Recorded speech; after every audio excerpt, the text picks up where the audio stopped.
Hello friends, welcome to my YouTube channel. Thanks for watching this video. Exercise 2.2 से question number 3 करेंगे. The base of an isosceles triangle is 4 by 3 centimeter. The perimeter of the triangle is 4 and 2 by 15 centimeter. What is the length of either of the remaining equal sides? देखिए friend, हमारे पास कोई एक isosceles triangle है. Isosceles triangle एक ऐसी triangle होती है जिसकी दो साइड्स जो है वो बराबर होती हैं और तीसरी साइड जो है वो अनइक्वल होती है, यानी कि बराबर नहीं होती. मान लीजिए यहाँ पर ये वाली साइड मैंने इसके बराबर ले ली, ठीक है, तो ये हमारा हो गया है इसका बेस. अब बोलता है base of an isosceles triangle is 4 by 3 centimetre. ये जो है 4 बाय 3 सेंटीमीटर है. फिर बोलते हैं the perimeter of the triangle is 4 and 2 by 15 centimetre. ये हमको पेरीमीटर दे दिया. फिर बोलते हैं what is the length of either of the remaining equal sides. ये जो इक्वल साइड्स हैं इनकी जो लेंथ होगी वो कितनी होगी.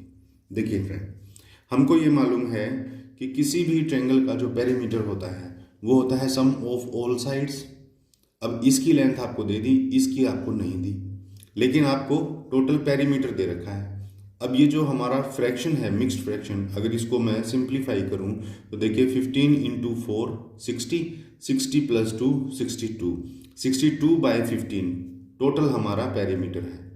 तो देखिए मान लो मैं इन साइड को x मान लेता हूँ, इस वाली को, तो ये भी तो x हो जाएगी क्योंकि दोनों की लेंथ सेम है, तो ये भी x हो गई. अब हम क्या करेंगे, देखिए क्वेश्चन स्टेप टू स्टेप हम कैसे करेंगे.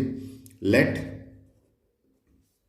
ईच इक्वल साइड, मान लीजिए दोनों इक्वल साइड जो है वो हमारी x सेंटीमीटर है ना. तो अकॉर्डिंग टू क्वेश्चन पेरीमीटर हमको दिया हुआ है, perimeter of triangle is equal to कितना दिया हुआ है 4 एंड 2 बाय 15. देखिए फ्रेंड, ये एक मिक्स्ड फ्रैक्शन होती है और इस मिक्स्ड फ्रैक्शन को सॉल्व करने का तरीका ये होता है कि जो डिनोमिनेटर होता है और ये यहाँ एक कोशेंट होता है और ये न्यूमरेटर होता है, इसको कोशेंट के साथ मल्टीप्लाई किया जाता है और जो इन दोनों का आंसर आता है उसमें ये न्यूमरेटर जो है ऊपर ये प्लस किया जाता है. बेसिकली ये रिमाइंडर होता है, क्योंकि ये मिक्स्ड फ्रैक्शन बनती ही जब हम किसी एक डिविडेंड को डिवाइड करते हैं किसी डिवीजर के साथ और डिवाइड करने के बाद उसमें कुछ रिमाइंडर आ जाए. तो यहाँ पर होता है कोशेंट, ये डिवीजर, तो कोशेंट और डिवीजर आपस में मल्टीप्लाई होते हैं और उनके अंदर रिमाइंडर ऐड होता है, तो जा करके डिविडेंड बन जाता है. तो इस तरह से इसको हम सोल्व करेंगे. देखिए 15 इंटू 4 60, 60 में ये रिमाइंडर ऐड होगा 2, 62 62 ऊपर आया और ये 15 एज इट इज दोबारा नीचे हमें लिखना होता है. 62 बाय 15 हमारा टोटल पेरीमीटर है. अब पेरीमीटर का फार्मूला क्या होता है, पेरीमीटर का फार्मूला होता है सम ऑफ ऑल साइड्स.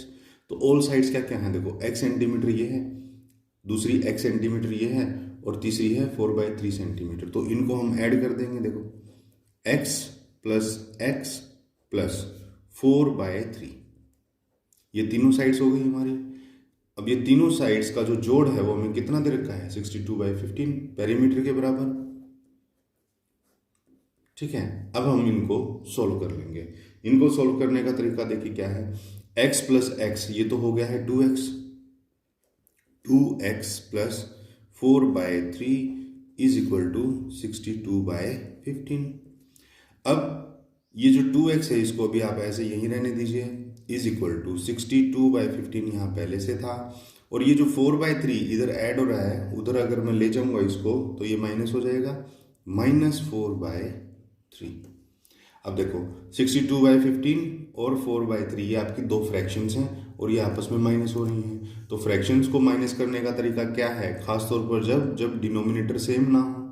तो डिनोमिनेटर सेम नहीं होता है तो हम एलसीएम लेते हैं. 15 का और 3 का जो एलसीएम आता है वो आता है 15.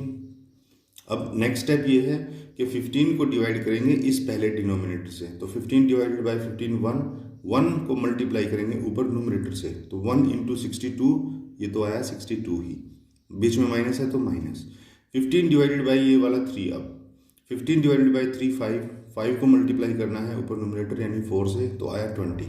तो 62 माइनस 20 और ये 2x यहाँ पहले से था।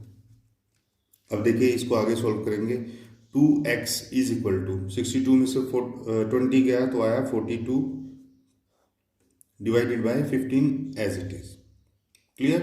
अब देखिए, अब हम क्या करेंगे, इस x को हमें अकेला रखना है तो x को यहाँ अकेला छोड़ा।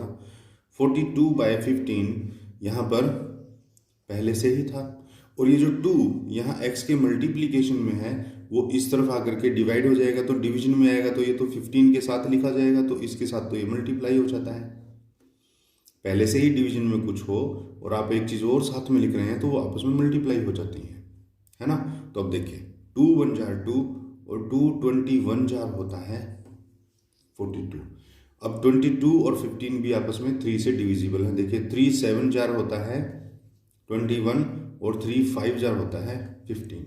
तो अब ये आपस में और किसी चीज़ से डिवाइड होंगे नहीं, तो यही आपका आंसर बनेगा। x इज इक्वल टू आ जाएगा 7/5 सेंटीमीटर। तो इसने आपसे यही पूछा था what is the length of either of the remaining equal side, कि ये जो दो साइड्स बच गई इनमें से किसी भी एक की जो लेंथ है वो आप बता दीजिए। तो हमने दोनों को ही x माना हुआ है क्योंकि इक्वल साइड है ये, तो एक x है तो दूसरी भी x ही होगी, तो x की वैल्यू आपने यहाँ निकाल दी है 7/5 सेंटीमीटर। तो फाइनली आंसर हम लिख देंगे so the length of equal sides is equal to 7/5 centimetre. अब अगर आपको आंसर क्रॉस चेक करना हो तो आप 7/5 प्लस दूसरी 7/5 प्लस 4/3 इन तीनों को ऐड करके देख लीजिए, आपका आंसर 62/15 ही आएगा। तो फ्रेंड ये था हमारा क्वेश्चन नंबर 3। आई होप आपको ठीक से समझ में आया होगा। क्वेश्चन नंबर 4 के लिए मिलते हैं नेक्स्ट वीडियो में।